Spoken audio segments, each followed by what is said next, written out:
Hello all, welcome to my channel. ఈరోజు 4th class EVS చూద్దాం. ఇందులో ఫస్ట్ లెసన్ కుటుంబ వ్యవస్థ మార్పులు. ఇందులో కొన్ని పాయింట్స్ చూద్దాం. జననాలు, మరణాలు, వలస వెళ్ళుట, వివాహాలు, కొత్త ప్రదేశాల్లో ఉద్యోగాలు రావడం, ఇలా అనేక రకాల కారణాలతో కుటుంబాల్లో మార్పులు వస్తాయి. నెక్స్ట్ పాయింట్, నాటి కాలంలో ఎక్కువగా ఉమ్మడి లేదా సమిష్టి కుటుంబాలు ఉండేవి. ఉమ్మడి కుటుంబంలో నాన్నమ్మ, తాత, చిన్నాన్నమ్మ, చిన్న తాత, చిన్నమ్మ, పెద్దమ్మ, పెద్దనాన్న, అత్తమ్మ, వారి పిల్లలు ఉండేవారు. అమ్మ, నాన్న, పిల్లలు మాత్రమే ఉండేది వ్యష్టి కుటుంబం. మనం వాడుతున్న గృహోపకరణాలు కుటుంబ జీవన విధానాన్ని మార్చుతాయి. ఎగ్జాంపుల్ ఏంటంటే TV, AC, fridge.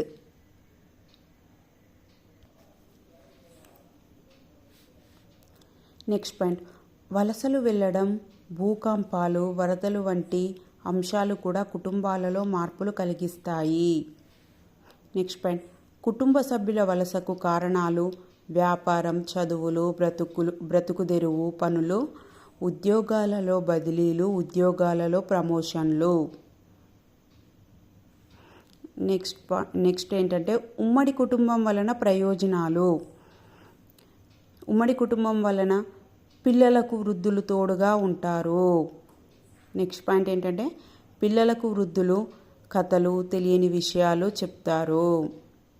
Next point, ఇంటి పనులు అందరూ కలిసిమెలిసి చేసుకుంటారు. నెక్స్ట్, అందరూ కలిసి భోజనం చేస్తారు. నెక్స్ట్ పాయింట్, వ్యష్టి కుటుంబాలు వేరు కాపురాలు పెట్టడం వలన పెరిగిపోతున్నాయి. నెక్స్ట్ లెసన్ ఆటలు, నియమాలు. Second lesson. ఇందులో పాయింట్స్ చూద్దామండి. ఆటలు ఆడడానికి ముందు జట్లుగా ఏర్పడడం, ఎలా ఆడాలో మాట్లాడుకోవడం, అవసరమైన సామాగ్రిని తెచ్చుకోవడం, ఆటకు ఏర్పాట్లు చేసుకోవడం. నెక్స్ట్ పాయింట్, ఇందులో కబడ్డీ ఆట గురించి ఇచ్చాడండి. కబడ్డీ ఆటలో ఒక్కొక్క జట్టుకు 7 సభ్యులు ఉంటారు. కబడ్డీ ఆట ఆడడానికి 2 జట్లు ఉంటాయి. కబడ్డీలో కూతకు వెళ్ళిన వారు వెనుకకు వచ్చేలోగా డెడ్ లైన్, తొక్కుడు గీత తప్పనిసరి తాకాలి. కబడ్డీ కోర్ట్ ఎలా ఉంటుంది అంటే ఇక్కడ అందరూ కూర్చుండు స్థలం, ఇదేమో చివరి గీత, ఇది మధ్య గీత. ఇక్కడ నుండి కూతకొచ్చిన వాళ్ళు ఈ గీతను తొక్కి ఈ చివరి గీతకి వెళ్తారు. ఇటువైపు ఇటొక టీం ఉంటుంది, ఇటొక టీం ఉంటుంది. ఇక్కడ సభ్యులు కూర్చోవడానికి ఇక్కడ కూర్చుండు స్థలం, ఇక్కడ సభ్యులు కూర్చోవడానికి ఇక్కడ కూర్చుండు స్థలం అనేది ఉంటుంది. కబడ్డీ ఆట నియమాలు. కూతకు వెళ్ళిన వారు కూత ఆపితే అవుట్ అయినట్లే. నెక్స్ట్ పాయింట్, ఆటగాళ్ళు కోర్టు హద్దు గీతలు తాకితే అవుట్ అయినట్లే. అవుట్ అయిన వాళ్ళు కోర్టు వెలుపల కూర్చోవాలి. జట్టుకు పాయింట్ వచ్చినప్పుడు అవుట్ అయిన క్రమంలోనే జట్టులో చేరాలి. ఆటగాళ్ళు గోళ్ళు పెంచుకోరాదు. శరీరానికి నూనె లాంటి పదార్థాలు రాసుకొని ఆడరాదు. ఆడపిల్లలు ఈ ఆట ఆడేటప్పుడు జుట్టు పట్టుకొని లాగడం చేయరాదు. నెక్స్ట్ పాయింట్, నియమాలు ఆటలు సక్రమంగా ఆడడానికి తోడ్పడతాయి.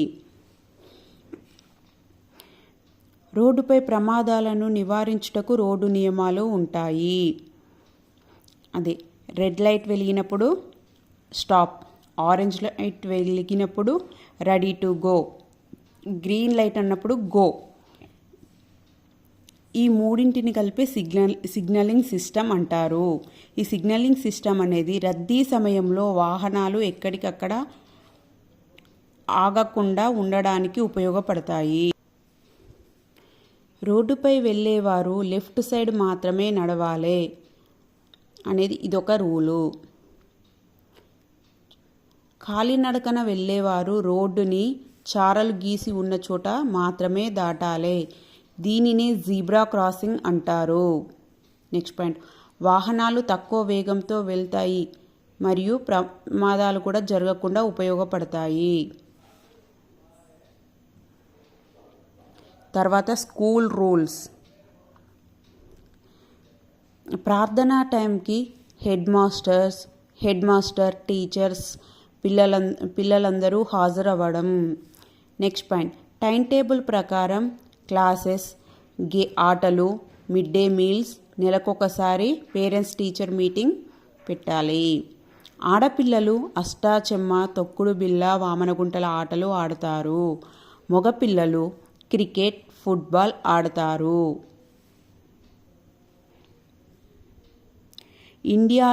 Indian greatest players: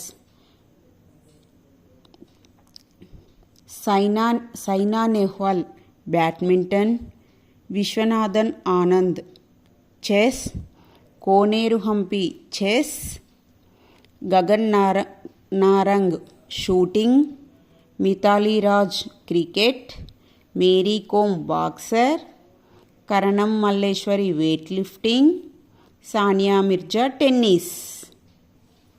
next point అండి, ఆటలలో గెలుపు ఓటములు కాదు, నైపుణ్యాలను ప్రదర్శించామా లేదా అనేది ప్రధానం. గెలుపు ఓటములు సమానంగా తీసుకొని అభినందించుకోవడాన్ని క్రీడా స్ఫూర్తి అంటారు. నెక్స్ట్ పాయింట్, ఆడ మొగ తేడా లేకుండా పిల్లలంతా సాయంత్రం 4 నుండి 6 గంటలు ఆడుకోవాలి. ఇది పిల్లల హక్కు. ఈ టైంలో ట్యూషన్కి వెళ్ళడం కానీ హోంవర్క్స్ చేయడం లాంటివి చేయరాదు. ఆటలు ఆడడం వలన రక్త ప్రసరణ బాగా జరుగుతుంది. చెమట ద్వారా శరీరంలో ఉన్న మలినాలు బయటికి పోతాయి. నెక్స్ట్ పాయింట్, సత్సంబంధాలు, సమిష్టితత్వం అలవడుతుంది. నెక్స్ట్ పాయింట్, మానసిక అలసట, విసుగు పోతాయి.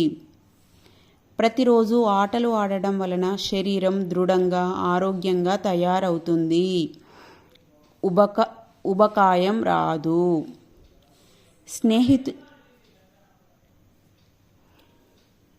స్నేహితులతో మాట్లాడటం, నవ్వడం, చిన్న చిన్న సమస్యలను పరిష్కరించుకోవడం, చర్చించడం, నియమాలను అనుసరించడం మొదలగు వాటిచే సంతోషం, హాయి కలుగుతుంది.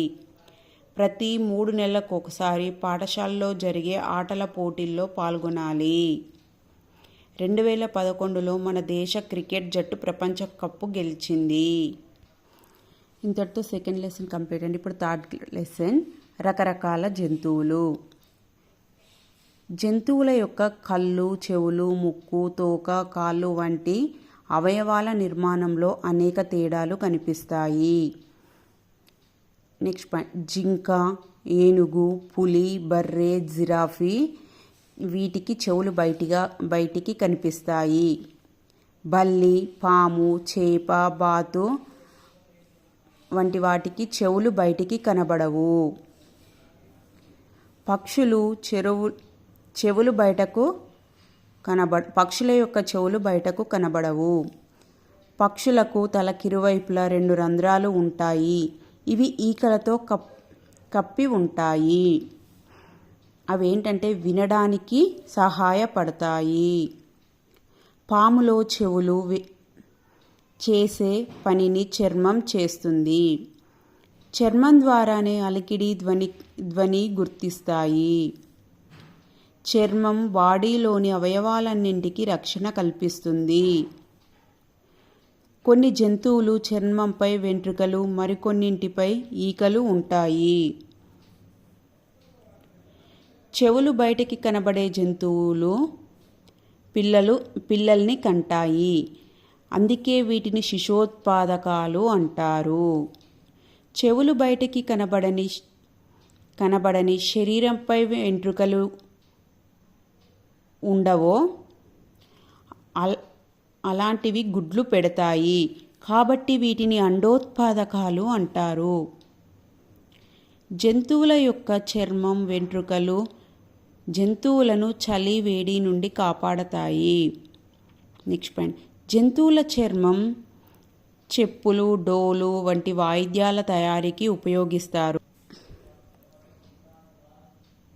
జంతువులని వ్యవసాయ పనులకు, సరుకు రవాణా చేయడానికి ఉపయోగిస్తారు.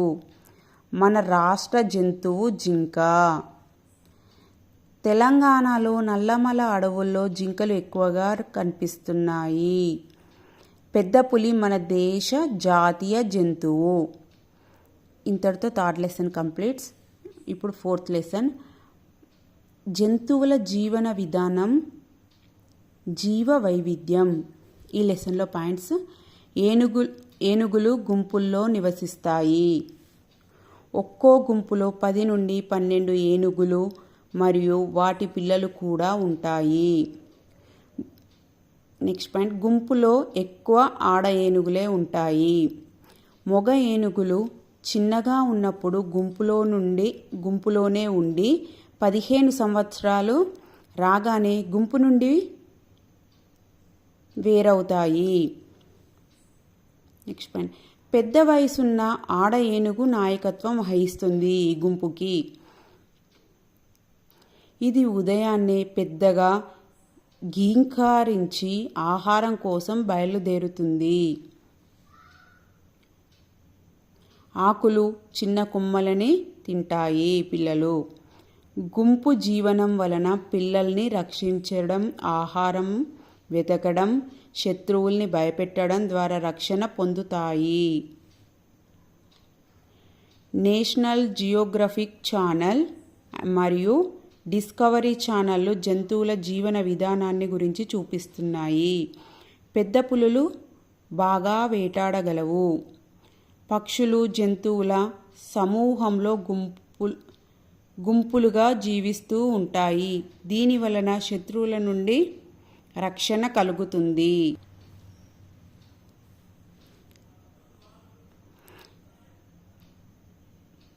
బేబీ ఎనిమల్స్ పెద్ద జంతువుల నుండి వేట, శత్రువుల నుండి తప్పించుకోవడం, ఆహారాన్ని, నీటి వనరులను గుర్తించడం నేర్చుకుంటాయి. కొన్ని పక్షులు కీటకాలను, నీటిలోని చిన్న చిన్న ప్రాణులను, చేపలను తింటాయి. ఆహారం తీసుకోవడం కోసం సమీపంలోని వాగులు, నదులు, చెరువులు, కుంటలు, జలాశయాలకు చేరుకుంటాయి. పక్షులు గుంపులుగా వెళ్తూ ఉంటాయి. నెక్స్ట్ పాయింట్, భారత మాజీ రాష్ట్రపతి ఏపీజే అబ్దుల్ కలాం తన చిన్నతనంలో సముద్ర తీరంలో ఎగురుతున్న పక్షుల గుంపు రోజు చూసేవారు. అవి ఎలాగా ఎగురుతున్నాయో అని ఆలోచించేవారు. ఆ ఆలోచనలే ఆయన రాకెట్ ప్రయోగాల పరిశోధనకు మూలమయ్యాయి. నెక్స్ట్ పాయింట్, పరిశీలించడం, తెలుసుకోవడం, ఒక లక్ష్యాన్ని ఏర్పరచుకోవడం, అందుకోసం కృషి చేయడం వంటివి ఆయన్ని ఒక గొప్ప వ్యక్తిగా తయారు చేశాయి. నెక్స్ట్, పక్షులు గూళ్ళు. పక్షులు సాధారణంగా గడ్డిపోచలు, చిన్న చిన్న రెమ్మలు, దారాలు, వైర్లు, కాగితపు ముక్కలు, పీచు, బట్ట ముక్కలు, మెత్తని నూలు, చెట్ల ఆకులను, ఎండు పుల్లలను ఉపయోగించి గూడును తయారు చేస్తాయి. గిజిగాడు పక్షులలో మగ పక్షులు మాత్రమే గూళ్ళు కడతాయి. గిజిగాడు కట్టిన గూళ్ళలో తమకు నచ్చిన గూటిలో గుడ్లు పెడతాయి. పక్షి పిల్లలకు రెక్కలు వచ్చి గాల్లో ఎగరగానే ఆ పక్షులు గూడును వదిలివేస్తాయి. డాక్టర్ సలీం అలీ మన దేశ ఫేమస్ పక్షుల శాస్త్రవేత్త. నెక్స్ట్ ఏంటంటే ఇండియన్ రోలర్ బ్లూజే అంటే పాలపిట్ట. దీని గురించి కొన్ని పాయింట్స్ ఇచ్చారండి. మన పెద్దలు పాలపిట్టను చూడడం శుభసూచకంగా భావిస్తారు. నెక్స్ట్, దసరా ఉత్సవాల్లో పాలపిట్టను చూడడం ఒక భాగం. నెక్స్ట్ పాయింట్, పాలపిట్ట కనబడితే మంచి జరుగుతుందని భావిస్తారు. అందుకే మన రాష్ట్ర ప్రభుత్వం పాలపిట్టను రాష్ట్ర పక్షిగా ప్రకటించింది. చెట్లను నరకడం, పంట పొలాలపై పురుగుల మందులు చల్లడం వలన చాలా రకాల పక్షులు అంతరించిపోతున్నాయి.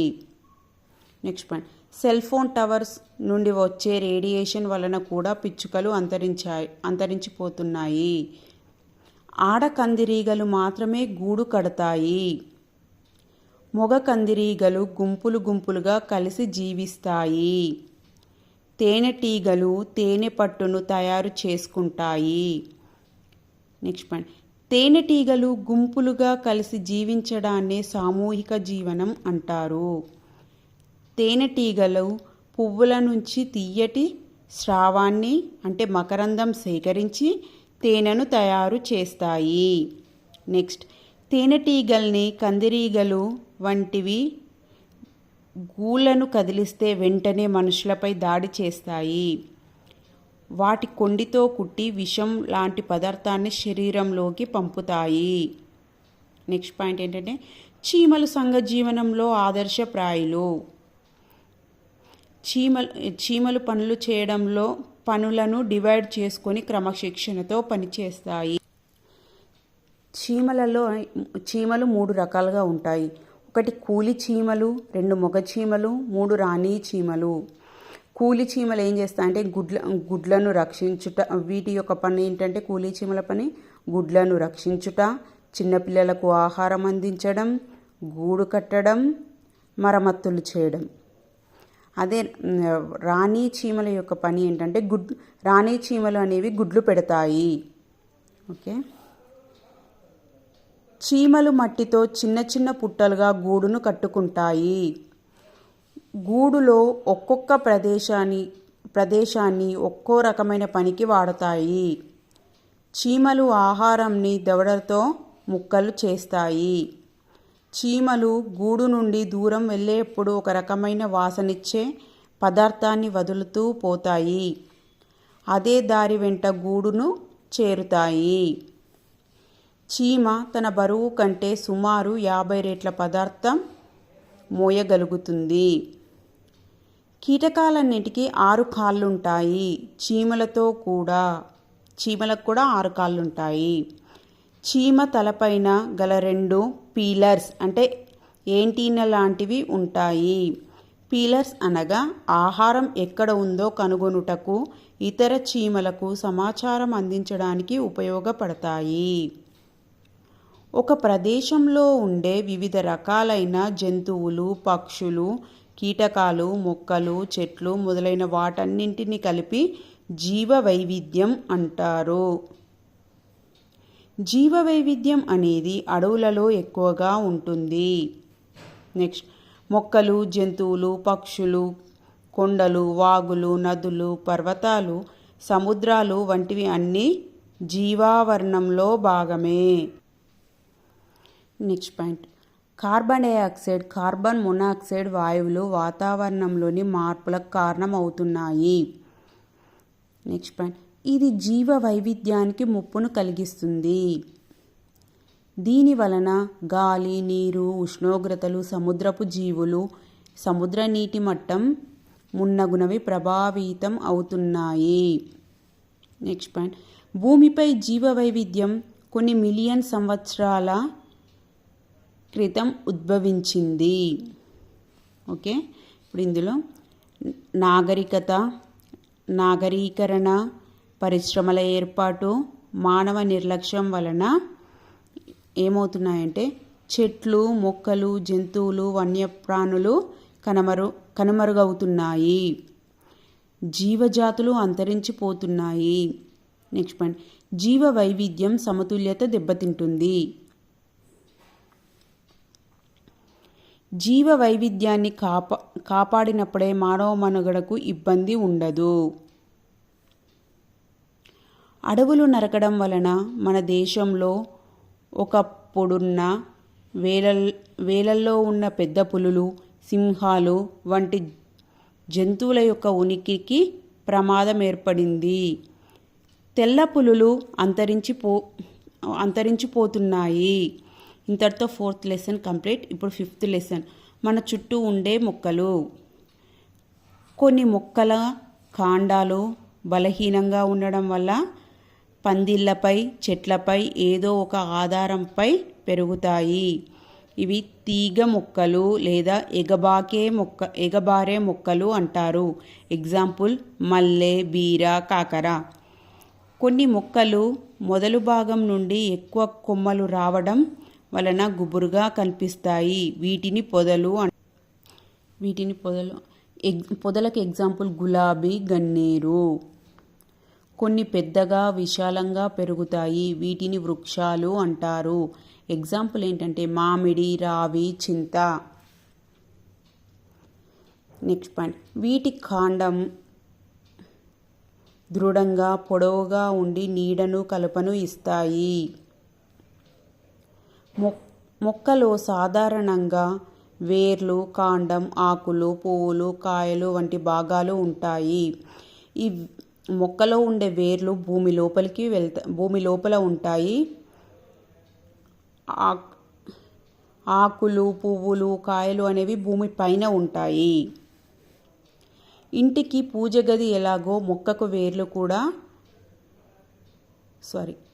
ఇంటికి పునాది ఎలాగో మొక్కకు వేర్లు కూడా ఆధారాన్ని అలా ఇస్తాయి.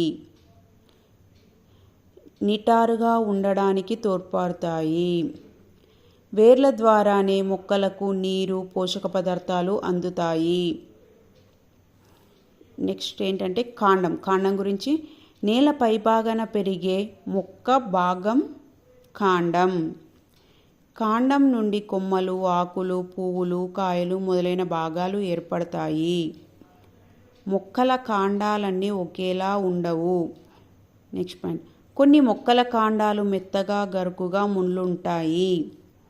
నెక్స్ట్ పాయింట్, కొన్ని మొక్కల కాండాలకు బెరడు కూడా ఉంటుంది.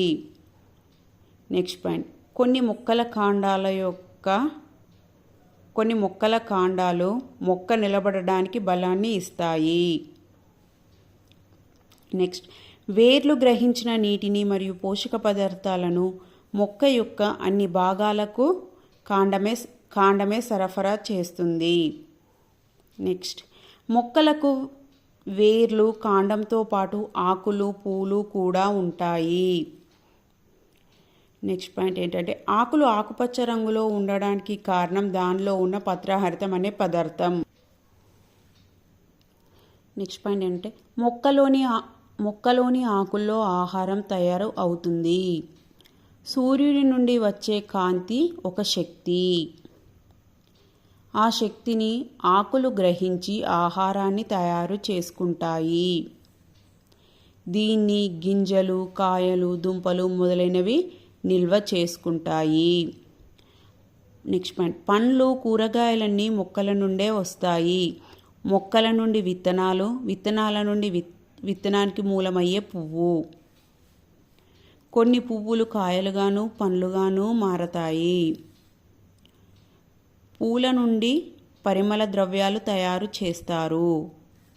నెక్స్ట్, ప్రపంచంలోనే అతిపెద్ద పుష్పం రఫ్లీషియా. ఈ రఫ్లీషియా అనేది 1 మీటర్ వ్యాసార్థంతో సుమారు 7 నుండి 10 కిలోల బరువుతో ఉంటుంది. ఈ రఫ్లీషియా అనే పువ్వు నుండి కుళ్ళిన మాంసం వాసన వస్తుంది. ఈ వాసన 2 కిలోమీటర్ల దూరం వ్యాపిస్తుంది. చిక్కుడు, కాకర, బీర, జామలో పూల నుండి కాయలు ఏర్పడతాయి. నెక్స్ట్ పాయింట్, సీతాకోకచిలుకలు, తేనెటీగలు, తుమ్మెదలు మొక్కలపై వాలి మకరందాన్ని పీల్చుతాయి. నెక్స్ట్, పూలు కాయలుగా మారడానికి సీతాకోకచిలుకలు, తుమ్మెదలు వంటివి కీటకాలు తోడ్పడతాయి. విత్తనాలకు చెట్టు పరిమాణంతో సంబంధం లేదు. విత్తనాలు కొన్ని చిన్నవిగాను, ఎగ్జాంపుల్ ఏంటంటే మర్రి. విత్తనాలు కొన్ని పెద్దవిగాను, కొబ్బరి. విత్తనాలు కొన్ని పెంకుతో, అంటే ఎగ్జాంపుల్ ఏంటంటే ఆముదం. విత్తనాలు కొన్ని మెత్తవిగాను, అంటే ఎగ్జాంపుల్ నువ్వులు. దానిమ్మ, జామలో అధికంగా విత్తనాలు ఉంటాయి. కొబ్బరి, మామిడిలో ఒకే విత్తనం ఉంటుంది. విత్తనాలు మొలకెత్తడానికి గాలి, నీరు, ఉష్ణోగ్రత అవసరం. వరి గింజలను వడ్లు అంటారు. వడ్ల నుండి బియ్యం వస్తాయి.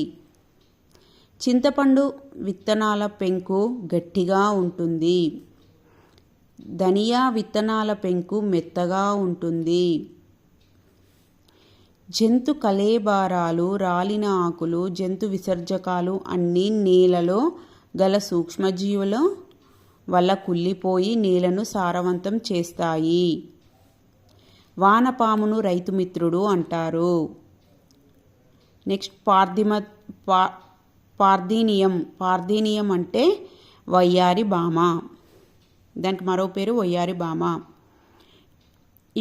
ఇది ఎక్కడి నుండి వచ్చింది మనకి అంటే అమెరికా నుండి గోధుమలు దిగుమతి చేసుకున్నప్పుడు వాటితో కలిసి మన భారతదేశంకి వచ్చింది.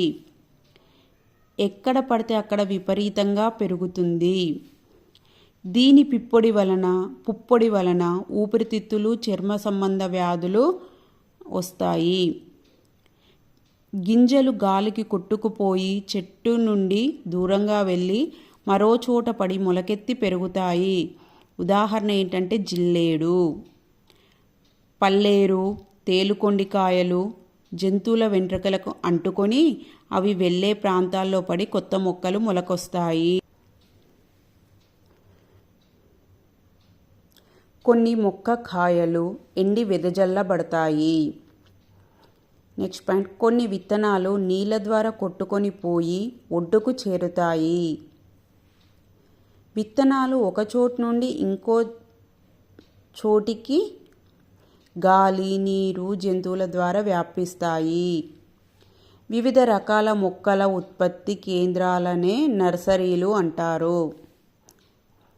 అటవీ శాఖ వారు వేప, గానుగ, టేకు మొక్కల్ని నర్సరీలలో పెంచి సామాజిక అడవుల పెంపకానికి అవసరమైన మొక్కల్ని సరఫరా చేస్తారు. నెక్స్ట్ పాయింట్, నర్సరీలో అంటుకట్టడం, కణజాల వర్ధనం, విత్తనాలు చల్లడం ద్వారా మొక్కల ఉత్పత్తి చేస్తారు. షేడ్ నెట్స్ ఏర్పాటు చేసి నియంత్రణ వాతావరణ స్థితిలో మొక్కలు పెంచుతారు.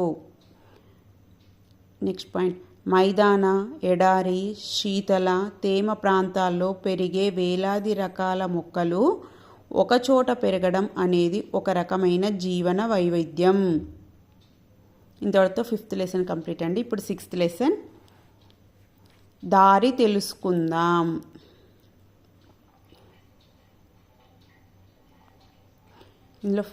ఇందులో ఫస్ట్ పాయింట్ ఏంటంటే సూర్యునికి ఎదురుగా నిలబడి 2 చేతులు చాచగా ముఖానికి ఎదురుగా తూర్పు అని, వెనక పడమర అని, కుడి చేతి వైపుకు దక్షిణమని, ఎడమ చేతి వైపు ఉత్తరమని ఉంటాయి. స్థలం, భవనం, గ్రామం ఇలా దేనికైనా చుట్టూ ఆనుకొని ఏమున్నాయో చెప్పడాన్ని సరిహద్దులు లేదా ఎల్లలు అంటారు. సరిహద్దు ఆధారంగా ఒక ప్రాంతం, స్థలం, కట్టడం యొక్క ఉనికిని అనగా అది ఉన్న ప్రదేశాన్ని గుర్తించవచ్చు.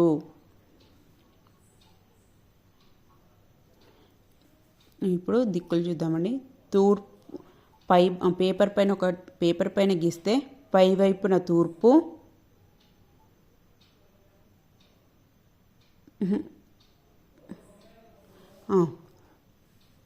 ఒక పేపర్ పైన గీసినట్లయితే పై భాగాన ఉత్తరము, కింది భాగాన దక్షిణం ఉండాలి. తూర్పుకి ఉత్తరానికి మధ్యలో ఈశాన్యం, ఉత్తరం పడమరకి మధ్యలో వాయువ్యం, పడమర దక్షిణానికి మధ్యలో నైరుతి, దక్షిణం తూర్పుకి మధ్యలో ఆగ్నేయం ఉంటాయి. పెద్ద పెద్ద ప్రాంతాలను దిక్కులు కొలతలతో పేపర్పై గీసిన దాన్నే పటం అంటారు. గ్రామానికి ఆనుకొని ఆయా దిక్కుల్లో ఉన్న వాటిని గ్రామ సరిహద్దులు అంటారు. గ్రామంలోని రోడ్డు, భవనాలు, పాఠశాల, పోస్ట్ ఆఫీస్, బస్టాండ్, పొలాలు, గ్రామాన్ని ఆనుకొని ఉన్న చెరువు మొదలైనవి గ్రామంలోని ఎటువైపు ఉన్నాయో తెలుసుకోవడానికి దిక్కులు, మూలలు ఉపయోగపడతాయి. మండలం అంటే గ్రామాల సముదాయం. మండలంలో జనాభా వేల సంఖ్యలో ఉంటారు.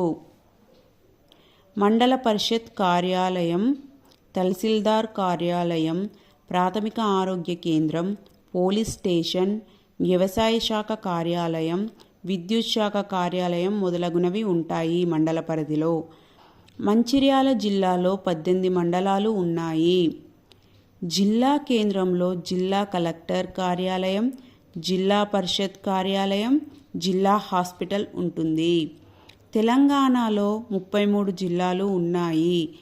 తెలంగాణ రాష్ట్రం యొక్క రాజధాని హైదరాబాద్. తెలంగాణలో గోదావరి, తుంగభద్ర, కృష్ణ, మూసి నదులు ప్రవహిస్తున్నాయి. Adilabad, Nirmal, Komaram Bheem, Mancherial, Peddapalli, Jayashankar,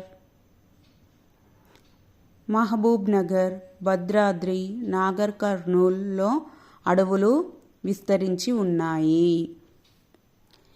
next point. తెలంగాణ రాష్ట్రం జూన్ 2, 2014న 29వ రాష్ట్రంగా ఏర్పడింది. విదేశీయులు పటాల ద్వారా వివిధ ముఖ్య ప్రాంతాలను గూర్చి తెలుసుకుంటారు. పటాల ఆధారంగా ఒక ప్రాంతంలోని ఎండ, వేడి, చలి, వర్షపాతం తెలుసుకోవచ్చును. ఇంతటితో 6th లెసన్ కంప్లీట్ అండి. ఇప్పుడు 7th లెసన్ ప్రభుత్వ సంస్థలు. ఇందులో పాయింట్స్ చూద్దామండి. గ్రామంలో సమస్యలు పరిష్కరించుటకు, సౌకర్యాలను కల్పించుటకు గ్రామ పంచాయతీ వారు తోడ్పడతారు. నెక్స్ట్, గ్రామ స్థాయిలో బడి, వైద్యశాల, పోస్ట్ ఆఫీస్, అంగన్వాడీ వంటి కేంద్రాలు ఉంటాయి. ప్రజల సౌకర్యార్థం ప్రభుత్వంచే ఏర్పాటు చేయబడిన సంస్థలను ప్రభుత్వ సంస్థలు అంటారు. పహాణి అనగా అడంగల్ అని అర్థం. పంట వివరాల నమోదుకు బాధ్యత వహించేవారు విఆర్ఓ. పౌర సరఫరాల అధికారులు ఆహార భద్రత కార్డులు మంజూరు చేస్తారు. Next point. కనుగుడ్డు పై భాగాన ఉన్న వలయాకార భాగాన్ని ఐరిస్ అంటారు. ఐరిస్ భాగాన్ని ఫోటో తీసేది ఐరిస్ కెమెరా. ఐరిస్ కెమెరాని మిమీ జోయ్ కనుగొన్నాడు. చౌక ధరల దుకాణంలో సరుకులు గవర్నమెంట్ నిర్ణయించిన ధరల ప్రకారం ఆహార భద్రతా కార్డులున్న వారికి లభిస్తాయి. ఈ చౌక ధరల దుకాణంలో సరుకులు నిరుపేదలకు సరిగా అందకపోతే తహసీల్దారుకు ఫిర్యాదు చేయాలి. మండల రెవెన్యూ కార్యాలయం, మండల తహసీల్దార్ కార్యాలయం. ఇది మండల రెవెన్యూ కార్యాలయం. వీరు రేషన్ కార్డులు ఇవ్వడం, భూమి శిస్తు వసూలు చేయడం చేస్తారు. మండల పరిషత్ కార్యాలయం యొక్క విధులు కొన్ని ఇచ్చారండి, అవి చూద్దాం. ప్రాథమిక విద్యను అందించడం, వ్యవసాయం, పశుపోషణ, చేపలు, కోళ్ళ పెంపకం అభివృద్ధి చేయడం. మండలంలోని రోడ్ల నిర్మాణం, మరమ్మతులు, సాగునీటి సరఫరా చేయడం, ఆరోగ్యం, శిశు సంక్షేమం, పారిశుద్ధ్య కార్యక్రమాలు చేపట్టడం. నెక్స్ట్, పోలీస్ స్టేషన్, శాంతి భద్రతలు కాపాడడం, నేరాలు జరగకుండా చూడడం, ప్రజలతో సత్సంబంధాలు ఏర్పరచుకోవడం, ప్రజల ఫిర్యాదులను స్వీకరించడం, తక్షణం స్పందించడం, ఫిర్యాదులపై విచారించడం, రికార్డు చేయడం. ప్రజలు సురక్షితంగా ఉండడానికి అందరూ రూల్స్ పాటించుటకు సహాయపడటం. బాలల సంబంధ అంశాలు, రక్షణ సంస్థల పరిరక్షణ మొదలగునవి పోలీస్ స్టేషన్ యొక్క విధులు. నెక్స్ట్, తహసీల్దార్ కార్యాలయం. గ్రామ రెవెన్యూ అధికారులు మరియు మండలంలోని కార్యాలయ సిబ్బంది పనిని పర్యవేక్షించడం, ప్రజల నుండి వచ్చిన ఫిర్యాదులను విచారణ చేయడం. Next point. ప్రభుత్వ పథకాలు ప్రజలకు అందేటట్లు చేయడం. Next point. కుల ఆదాయ ధృవీకరణ పత్రాలు ఇవ్వడం, వెట్టి చాకిరీ నుండి ప్రజలను విముక్తులను చేయడం, రైతులకు పట్టాదారు పాస్బుక్ మంజూరు చేయడం. నెక్స్ట్ పాయింట్, భూ వివాదాలను పరిష్కరించడం. నెక్స్ట్, ప్రాథమిక ఆరోగ్య కేంద్రం. దీని గురించి కొంచెం ఇచ్చారండి మ్యాటర్. మండల పరిధిలోని సాధారణ రోగులను ప్రతిరోజు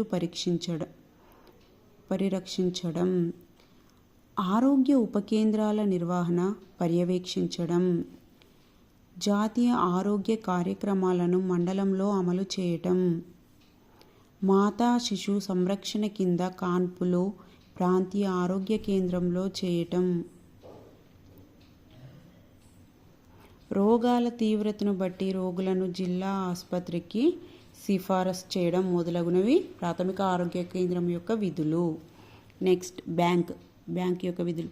ప్రజల నుంచి డిపాజిట్లను స్వీకరించడం, మండల పరిధిలోని రైతులకు రుణాలు ఇవ్వడం, ప్రతిరోజు డిపాజిట్లు స్వీకరించడం, మండలంలోని మహిళా సంఘాలకు రుణాలను ఇవ్వడం బ్యాంకుల యొక్క విధి. ఇప్పుడు మండల వనరుల కేంద్రం యొక్క విధులు. మండలంలోని 100% బడిగీడు పిల్లల్ని బడిలో నమోదు చేయాలి. పాఠశాలలో చేరిన పిల్లలకు నాణ్యమైన విద్యను అందించేలా చూడాలి. పాఠశాలను పర్యవేక్షించడం, సకాలంలో హాజరు కాని టీచర్స్పై చర్యలు తీసుకోవడం, మిడ్ డే మీల్స్ నిర్వహణ సక్రమంగా జరిగేలా చూడడం. నెక్స్ట్, పశు వైద్యశాల. జంతువుల ఆరోగ్యాన్ని సంరక్షించుట. నెక్స్ట్ పాయింట్, జంతువులకి వచ్చే రోగాలను గుర్తించి చికిత్స చేయుట, జంతువుల ద్వారా మానవులకి వచ్చే వ్యాధులను గుర్తించి నివారణ చర్యలు తీసుకొనుట. నెక్స్ట్ పాయింట్ ఏంటంటే, యజమానులకు జంతువుల పెంపకం గూర్చి సలహాలు సూచనలు ఇచ్చుట, జంతువులకు పోషకాహారం ఇవ్వడం గూర్చి రైతులకు చైతన్యం చేయడం, మండల పరిధిలోని అభివృద్ధి కార్యక్రమాల పర్యవేక్షణ. ప్రతి 3 నెలలకొకసారి సమావేశాలు జరుగుతాయి. ప్రతి గ్రామానికి సర్పంచ్ లాగే మండలానికి మండల పరిషత్ అధ్యక్షులు ఉంటారు. మండల పరిషత్ కార్యాలయంలో జరిగే సర్వసభ్య సమావేశాలకు ముందే మండల అధ్యక్షుల పేరుతో సమాచార లేఖను సభ్యులకు పంపిస్తారు. సర్వసభ్య సమావేశ ఎజెండాలోని అంశాలు.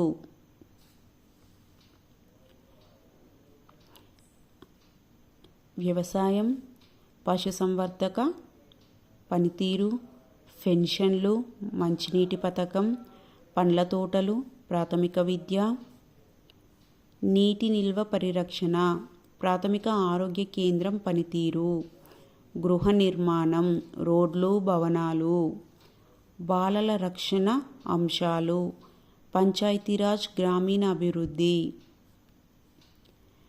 పరిశ్రమ మరియు కాలుష్య నివారణ, విద్యుదీకరణ.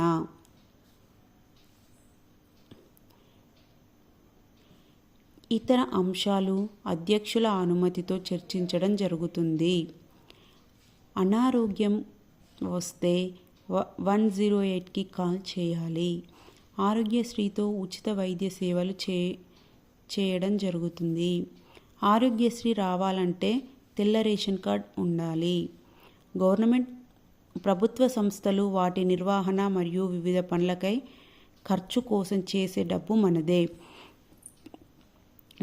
మనదే అంటే మనం ట్యాక్స్ని పే చేస్తాం కదా, ట్యాక్స్ రుసుము పేరిట డబ్బులు కట్టడం జరుగుతుంది. అక్టోబర్ 12, 2005 ఆర్టీఐ అమల్లోకి వచ్చింది. ఆర్టీఐ 2005 అంటే సమాచార హక్కు చట్టం. ఇందులోని పాయింట్స్: ప్రభుత్వ ఆఫీసుల నుండి కోరుకున్న సమాచారాన్ని మనం పొందుటకు ఉద్దేశించిన చట్టం. ప్రభుత్వ సంస్థల రికార్డులు, పత్రాలు, మెమోలు, ఉత్తర్వులు, నివేదికలు తెలుసుకునే హక్కు. ఫర్ ఇన్ఫర్మేషన్ దరఖాస్తు ఇవ్వాలి. దరఖాస్తు ఇవ్వడానికి నామమాత్రపు దరఖాస్తు రుసుము చెల్లించాలి. గ్రామ స్థాయిలో సమాచారం పొందుటకు ఎలాంటి రుసుము చెల్లించాల్సిన అవసరం లేదు. దరఖాస్తు చేసిన 30 రోజుల్లోపు అధికారి సమాచారం ఇవ్వాలి. జీవించే హక్కు స్వేచ్ఛకు సంబంధించినదైతే 48 గంటల్లో సమాచారం ఇవ్వాలి. కేంద్ర రాష్ట్ర స్థాయిలో సమాచార కమిషన్ స్వతంత్రంగా పనిచేస్తుంది. నెక్స్ట్, ప్రజలంతా ప్రభుత్వంలో భాగమే. ఇంతటితో 7th లెసన్ కంప్లీట్. ఇప్పుడు 8th లెసన్ చూద్దామండి. ఇళ్ళ నిర్మాణం, పారిశుద్ధ్యం. ఇందులో పాయింట్స్ అండి. మట్టి ఇళ్లలో చల్లగా ఉంటుంది. గోడల నిర్మాణానికి ఇసుక మరియు సున్నంను గానుగలో వేసి తిప్పేవారు. ఇసుక మరియు సున్నం అనేది పాతకాలం కోట గోడలు వీటితోనే కట్టినవి. నేలపై పరచుటకు తాండూరు, షాబాద్ బండలను ఉపయోగిస్తారు. డాబా ఇంటి గోడలు ఇటుకలతో కట్టి దానిపై సిమెంట్తో ప్లాస్టరింగ్ చేసి పైకప్పును ఇసుక, సిమెంట్, కంకరతో స్లాబ్ వేసేవాళ్ళు. స్లాబ్ వేసేందుకు లిఫ్ట్, వైబ్రేటర్ వాడతారు. గదులు చల్లగా ఉండడానికి పైకప్పు ప్లాస్టర్ ఆఫ్ ప్యారిస్ షీట్లతో సీలింగ్ చేసేవారు. ఇంటి పైకప్పు ప్లాస్టిక్ షీట్లు పరిచి మట్టితో మడులను చేసి కూరగాయలు, పూల మొక్కలు పెంచేలా ఏర్పాట్లు చేయడాన్ని రూఫ్ గార్డెన్ అంటారు. ఇల్లు కట్టడంలో ఇటుకలతో పాటు పునాదికి వాడే రాళ్ళు, నేలపై పరిచే బండలు మన రాష్ట్రంలోని తాండూరు, ఖమ్మంలలో రంగురంగుల్లో లభిస్తాయి. పెద్ద పెద్ద రాళ్లను చిన్న కంకర రాళ్లుగా చేయుటకు క్రషర్స్ ఉపయోగిస్తారు. ఒక్కో అపార్ట్మెంటులో 25 నుండి 30 ఇల్లులు అంటే ఫ్లాట్స్ ఉంటున్నాయి. ఈశాన్య రాష్ట్రాలైన అస్సాం, మేఘాలయ, నాగాలాండ్లలో వర్షాలు ఎక్కువగా కురుస్తాయి కాబట్టి వాతావరణం చిత్తడి వాతావరణం ఉంటుంది. 1826లో బ్రిటిష్ వారు చెక్క ఇండ్లు కట్టారు. శ్రీనగర్లో దాల్ సరస్సుపై డోంగా అనే పడవ ఇల్లులో యాత్రికులు విహరిస్తారు. మన రాష్ట్రంలోని తాండూరులో రంగుబండలు చాలా చౌకగా లభిస్తాయి కాబట్టి పైకప్పు, ఫ్లోరింగ్ మొత్తం రాళ్లతోనే నిర్మిస్తారు. నెక్స్ట్ పాయింట్, సముద్ర తీర ప్రాంతాల్లో కొబ్బరి ఆకులను, నల్లమల, మన్యం అడవుల్లో వెదురును ఇంటి నిర్మాణానికి విరివిగా ఉపయోగిస్తారు. ఆరు బయట మల విసర్జన వల్ల నులిపురుగులు వ్యాప్తి చెందుతాయి. వీటినే నట్టలు అంటారు. కడుపులో నట్టలు ఉంటే రక్తహీనత ఏర్పడుతుంది. మనం తిన్న ఆహారం అవే నట్టలు కడుపులో ఉన్నట్లయితే మనం తిన్న ఆహారం అవే తింటాయి. సంవత్సరానికి 2 సార్లు కడుపులో పురుగులు పోవడానికి డీవార్మింగ్ మాత్రలు వేసుకోవాలి. అనితాబాయ్ మధ్యప్రదేశ్లోని బేతూల్ జిల్లాలో చిచౌలి గ్రామం. 2011లో రతన్పూర్ గ్రామానికి చెందిన శివరాంతో పెళ్లి అయింది. అత్తవారింట్లో మరుగుదొడ్డి లేదని పుట్టింటికి వెళ్ళగా గ్రామ పెద్ద పంచాయతీ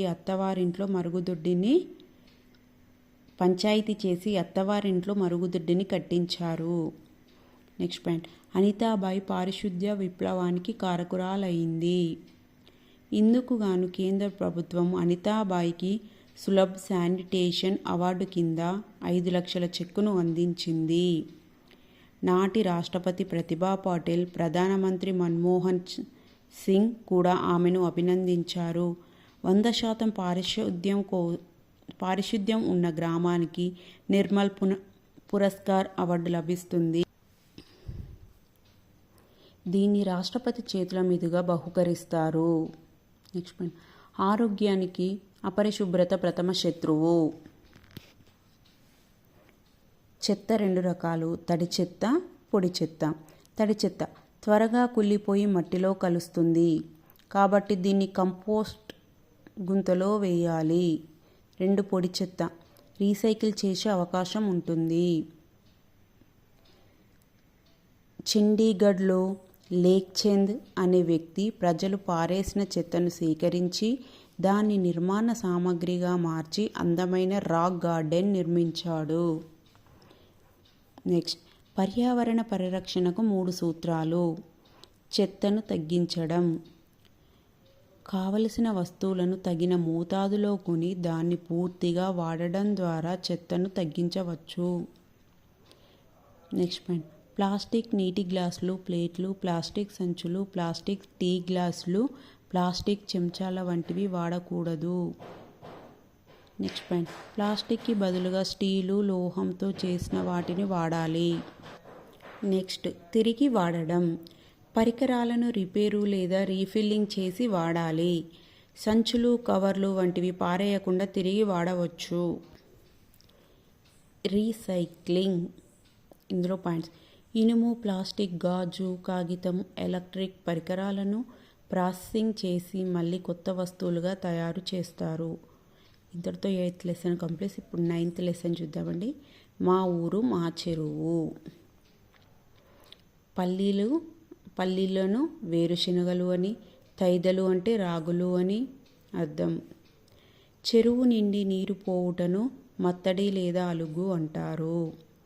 జయశంకర్ జిల్లాలో రామప్ప దేవాలయం దగ్గరలో రామప్ప చెరువు ఉంది. ఇది మానవ నిర్మిత చెరువు. 13వ శతాబ్దంలో నిర్మించిన ఈ చెరువు 24 చదరపు కిలోమీటర్లు విస్తరించి ఉంది. చుట్టుపక్కల ఉండే వ్యవసాయ భూములకు ఈ చెరువు ఆధారం. ఈ చెరువు పక్కన ఉన్న రామప్ప దేవాలయం శిల్పకళకు ప్రసిద్ధి. నల్గొండ జిల్లాలోని పానగల్లు చెరువు ఉంది. దీనినే ఉదయ సముద్రం అంటారు. నల్గొండ జిల్లా కేంద్రం నుండి 3 కిలోమీటర్ల దూరంలో ఈ పానగల్లు చెరువు ఉంది. కాకతీయ రాజైన ప్రతాపరుద్రుడు ఈ చెరువును నిర్మించాడు. ఇక్కడ ప్రసిద్ధ ఛాయా సోమేశ్వర స్వామి దేవాలయం ఉంది. హైదరాబాద్లోని హుస్సేన్ సాగర్ రాష్ట్రంలోని అతిపెద్ద చెరువుల్లో ఒకటి. దీన్ని 1562లో కుతుబ్ షాహీ పాలకులు నిర్మించారు. హుస్సేన్ సాగర్ ఒడ్డున ఉన్న హైదరాబాదు, సికింద్రాబాదు నగరాలను కలుపుతూ ఉన్న దాని కట్టను 1946లో పెద్ద రోడ్డుగా మార్చారు. దీన్ని ట్యాంక్ బండ్ అంటారు. 5.7 చదరపు కిలోమీటర్ల విస్తీర్ణం గల ఈ చెరువు ఇప్పుడు ఎంతో కుచించుకుపోయింది. 32 అడుగుల లోతున్న హుస్సేన్ సాగర్ పూడిపోయింది. హైదరాబాద్లో ఉన్న మరో చెరువు ఉస్మాన్ సాగర్. దీన్ని మూసీ ఉపనదిపైన నిర్మించారు. దీన్నే గండిపేట చెరువు అని కూడా అంటారు. హైదరాబాద్ నగరవాసుల తాగునీటి కోసం ఉపయోగపడుతుంది. చెరువు నిండితే వ్యవసాయదారులకు, వ్యవసాయ కూలీలకు, చేపలు పట్టే వారికి పండగే. బట్టలు ఉతికే వారికి చెరువే ఆధారం. పుంటి అంటే గోంగూర, జనుము, శాకమట్ట మొక్కలను చెరువు నీటిలో నానబెట్టి వాటి నుండి తీసిన నారతో తాళ్ళు పేనుతారు. చెరువు నిండినప్పుడు చుట్టుపక్కల బావులు, బోర్లు, చెక్ డ్యాంలలో నీటి మట్టం బాగా పెరుగుతుంది. చెరువులోని మట్టి మంచి సారవంతమైనది కాబట్టి పంటలు బాగా పండుతాయి. చెరువులో పూడిక తీయడం వల్ల చెరువు శుభ్రపడుతుంది, నీటి నిల్వ పెరుగుతుంది. నెక్స్ట్ పాయింట్, రసాయనిక మందుల కర్మాగారాలు, కంపెనీల నుండి వచ్చే వ్యర్థాలు, హానికరమైన కలుషితాలు భూగర్భ జలాలను చెరువులోనికి నీటిని కలుషితం చేస్తాయి. చెరువు నిండితే కట్టపై ఉన్న మైసమ్మ పండగ చేసిన తర్వాతే పొలాలకు నీటిని వదులుతారు. మన రాష్ట్ర ప్రభుత్వం మిషన్ కాకతీయ పేరుతో రాష్ట్ర వ్యాప్తంగా ఎండిపోయిన చెరువుల పూడిక తీసి నీటి నిల్వ సామర్థ్యాన్ని పెంచే ప్రయత్నం చేస్తున్నది.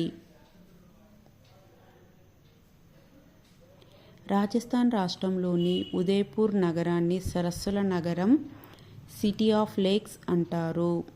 ఉదయ్పూర్ చుట్టూ అనేక సరస్సులు ఉండడం వలన ఆ పేరు వచ్చింది.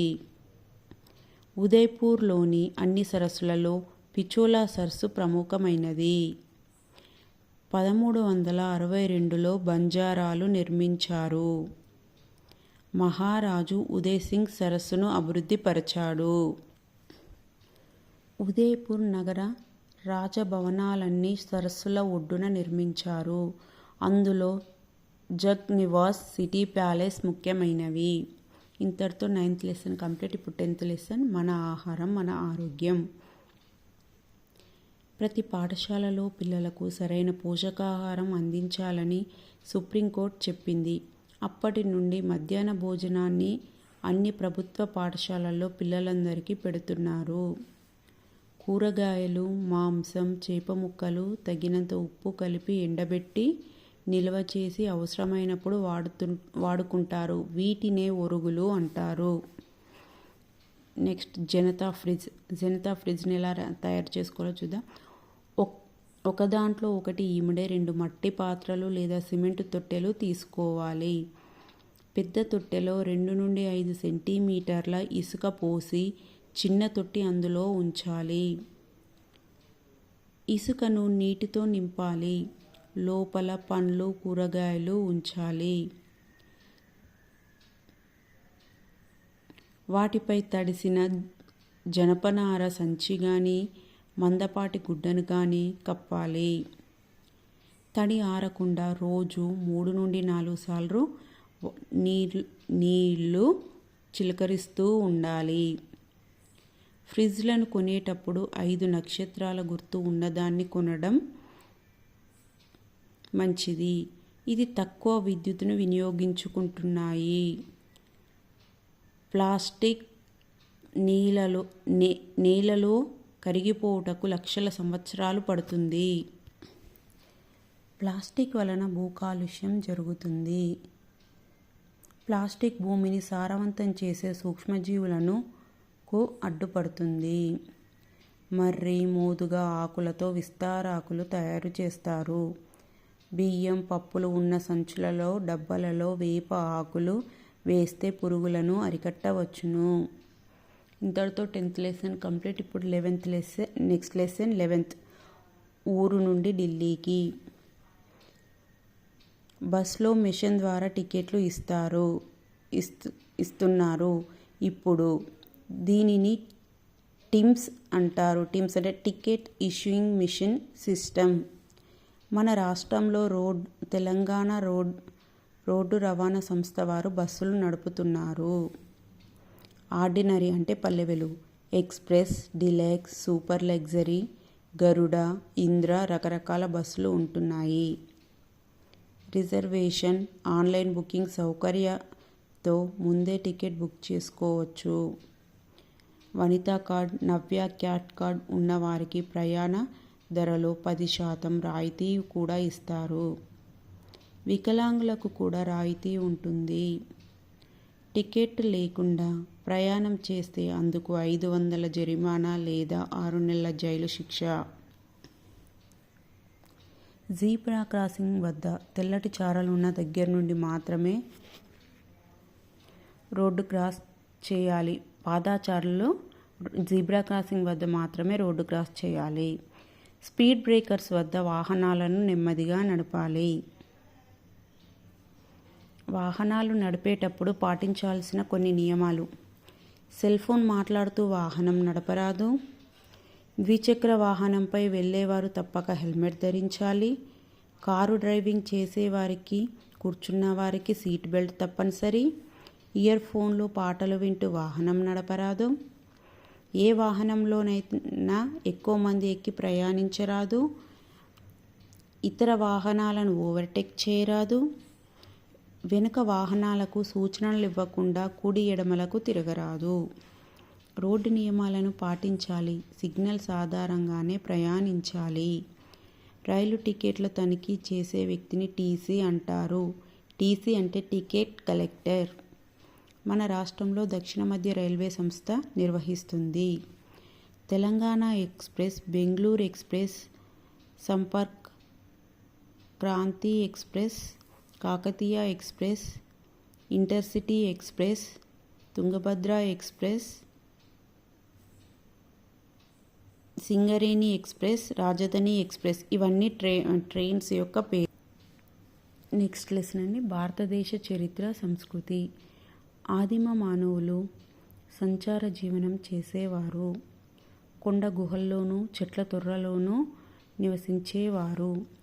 జంతువులను వేటాడి పచ్చి మాంసం తినేవారు. నిప్పు కనుగొన్న తర్వాత ఆహారాన్ని కాల్చి తినడం నేర్చుకున్నారు. పశువుల్ని పెంచారు, వ్యవసాయం చేయడం ప్రారంభించారు. ఇలా వీరు ఆహార సేకరణ దశ నుండి ఉత్పత్తి దశకు చేరారు. వంటకు మట్టి పాత్రలు తయారు చేసుకున్నారు. చక్రాన్ని కనుగొన్నారు. దీంతో మానవ జీవన విధానంలో అనేక మార్పులు వచ్చాయి.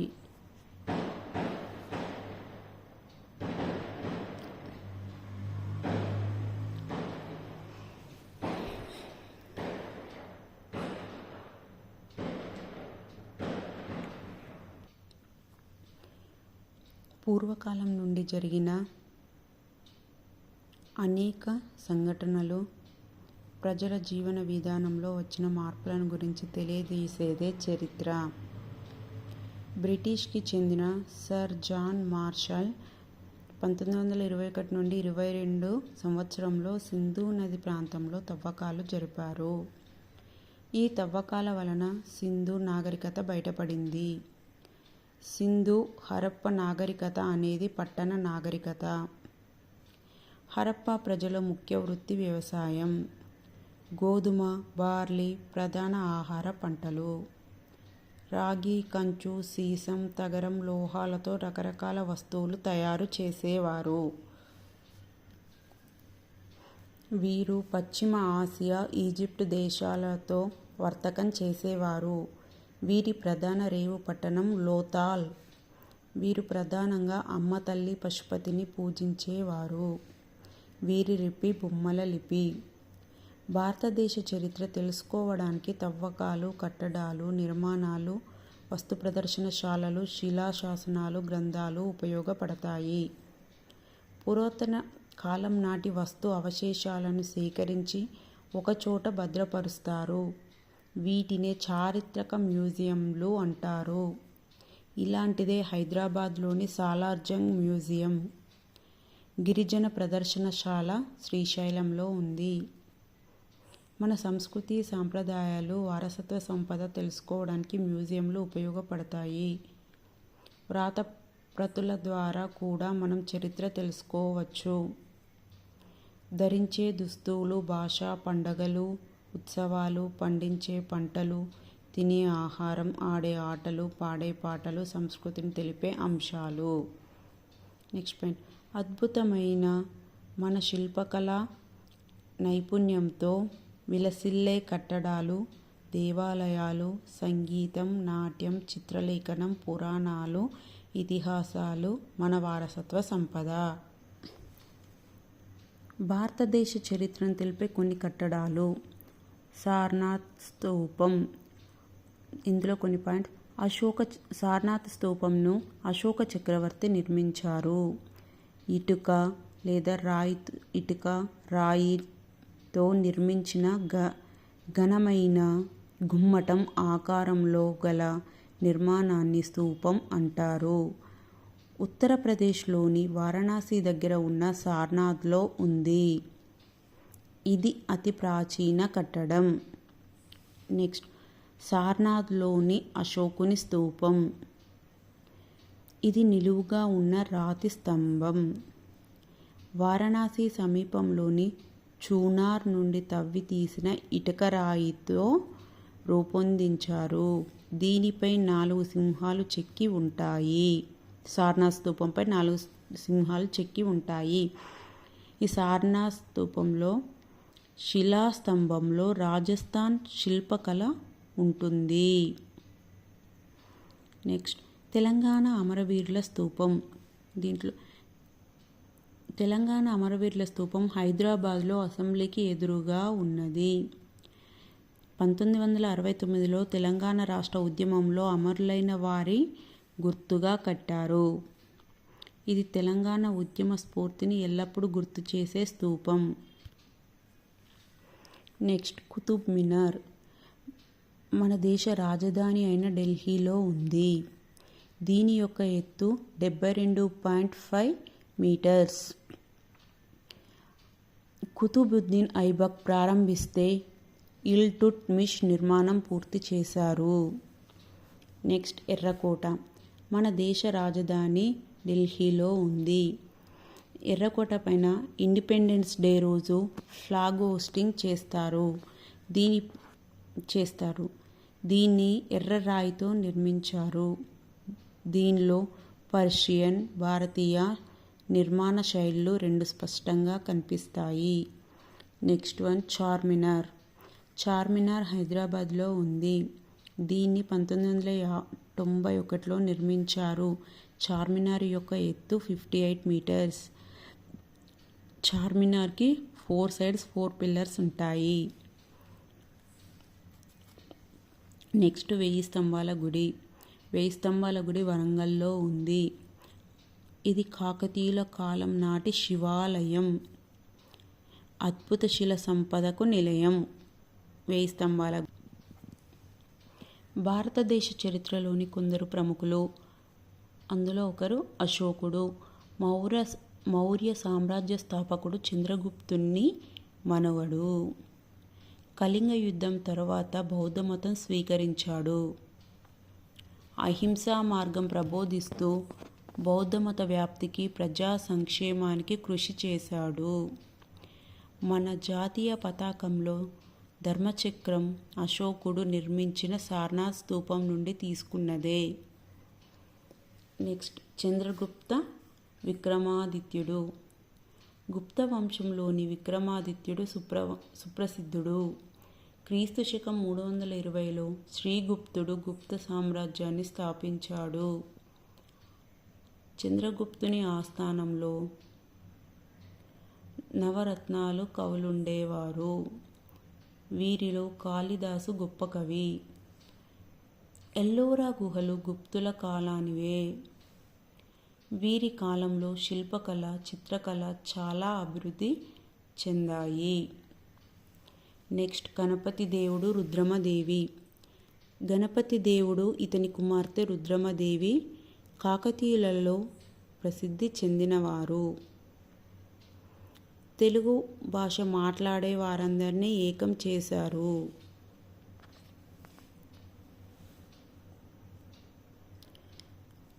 Warangal fort, 1000 pillar temple, Ramappa దేవాలయం, రామప్ప మరియు పాకాల చెరువులు వీరి కాలంలోనే నిర్మించబడ్డాయి. నెక్స్ట్ శ్రీకృష్ణదేవరాయలు విజయనగర రాజుల్లో ప్రముఖులు. 1509 నుండి 1529 వరకు విజయనగర సామ్రాజ్యాన్ని పరిపాలించారు.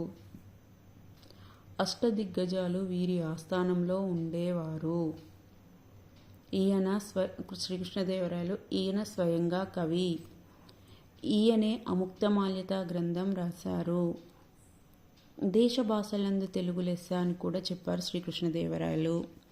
తర్వాత అక్బర్ మొఘల్ సామ్రాజ్యానికి సంబంధించిన వారిలో ప్రముఖుడు. పరమత సహనం కలవాడు అక్బర్. నెక్స్ట్ శివాజీ మొఘల్లని ఎదిరించి మరాఠ సామ్రాజ్యం స్థాపించిన వీరుడు. ఇతను హిందూ అయినప్పటికీ కూడా పరమత సహనం గలవారు. ఇతని గురువు సమర్థ రామదాసు. తుకారం అనే భక్తుడు ఇతని కాలం వాడే. మీర్ ఉస్మాన్ అలీ ఖాన్ హైదరాబాద్ రాష్ట్రాన్ని నిజాం వంశస్థులు పరిపాలించారు. వీరు మహ్మదీయులు. వీరు దక్కన్ ఉర్దూ మాట్లాడేవారు. కానీ వీరి రాజ్యంలో అధిక శాతం హిందువులే. వీరు తెలుగు, కన్నడ, మరాఠీ మాట్లాడేవారు. హైదరాబాద్ రాష్ట్రం చివరి పాలకుడు మీర్ ఉస్మాన్ అలీ ఖాన్. మీర్ ఉస్మాన్ అలీ ఖాన్ బ్రిటిష్ వారి ప్రభావంతో వ్యవసాయం, పరిశ్రమలు అభివృద్ధి చేశాడు మరియు విద్యా సంస్థలను కూడా స్థాపించాడు. నిజాం సాగర్, అలీ సాగర్ వంటి ప్రాజెక్టుల నిర్మాణం చేపట్టారు. 1920లో 20వ సంవత్సరంలో మూసీ నదిపై ఉస్మాన్ సాగర్ ఆనకట్ట నిర్మించి హైదరాబాద్ నగర ప్రజలకు మంచినీటి సౌకర్యం కల్పించారు. Thank you for watching.